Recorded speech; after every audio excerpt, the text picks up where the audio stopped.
하루의 말씀, 오늘은 요한계시록 2장 8절에서 11절 말씀 가지고 함께 나눕니다. 성경 봉독합니다.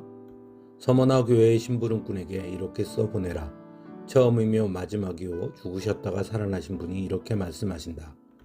나는 내가 당한 환난과 궁핍을 알고 있다. 그런데 사실 너는 부요하다. 또 자칭 유대 사람이라는 자들에게서 내가 비방을 당하고 있는 것도 나는 알고 있다. 그러나 사실 그들은 유대 사람이 아니라 사탄의 무리다. 내가 장차 받을 고난을 두려워하지 말아라. 보아라, 악마가 너희를 시험하여 넘어뜨리려고 너희 가운데서 몇 사람을 감옥에다 집어넣으려고 한다. 너희는 열흘 동안 환난을 당할 것이다. 죽도록 충성하여라. 그리하면 내가 생명의 면류관을 너에게 주겠다. 귀가 있는 사람은 성령이 교회들에 하시는 말씀을 들으라. 이기는 사람은 둘째 사망의 해를 받지 않을 것이다. 아멘. 오늘 말씀은 소아시아의 7교회 가운데 두 번째 교회인 서머나 교회에 주신 말씀입니다. 그리고 서머나 교회는 예수님께 책망을 받지 않은 두 교회 가운데 하나입니다. 왜 예수님은 서머나 교회를 칭찬하셨을까요? 먼저 서머나 교회 성도들은 환난을 당하고 있었습니다. 자칭 유대 사람이라는 자들에게서 비방을 당하고 있었습니다. 또한 세상적으로 너무나 가난한 교회였습니다. 그래서 궁핍하다고 말합니다.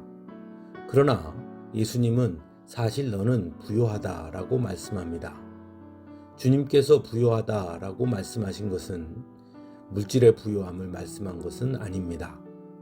환난과 궁핍함 속에서도 하나님을 향한 믿음만큼은 풍성했다는 것입니다. 두 번째로 10절에 주님은 내가 장차 받을 고난을 두려워하지 말아라. 악마가 너희를 시험하여 넘어뜨리려고 너희 가운데서 몇 사람을 감옥에다 집어넣으려고 한다.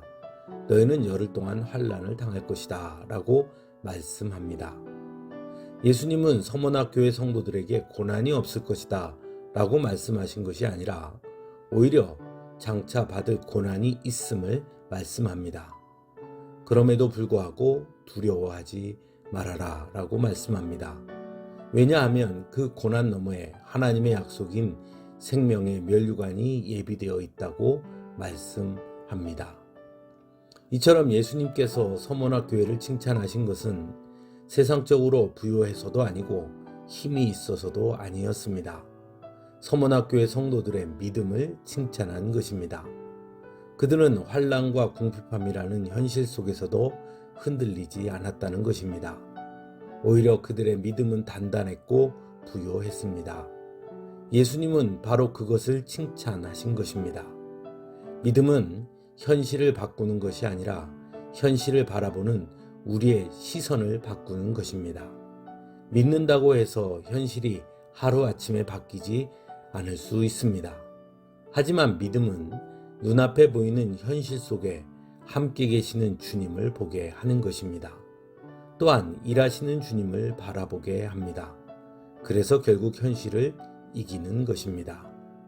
또한 믿음의 사람에게 고난이 없다고도 말씀하지 않습니다. 오히려 오늘 말씀에 보면 예수님은 서머나 교회에 더 큰 시련과 고난이 올 것이라고 말씀합니다.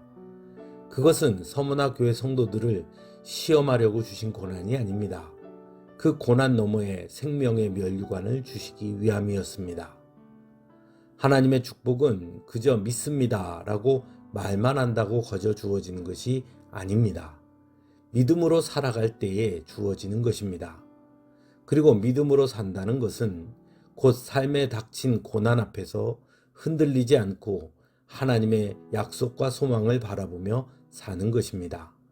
그럴 때 하나님은 그들과 함께 하시는 것입니다. 그래서 성도는 고난을 통해 하나님의 함께 하심과 사랑하심을 더욱 크게 경험하게 되는 것입니다. 그것 자체가 복인 것입니다. 그리고 생명의 면류관도 주어지는 것입니다. 바로 서머나 교회 성도들이 그러했던 것입니다. 그들은 현실을 믿음으로 이긴 사람들이었고 다가올 고난의 두려움을 믿음으로 이긴 사람들이었습니다. 한 주간의 찬양으로 함께 은혜 나누겠습니다.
주님을 찬양토록 내 믿음을 도우시네. 메마른 땅에 종일 걸어가도 나 피곤치 아니하며 저 위험한 곳 내가 이를 때면 큰 바위에 숨기시고 주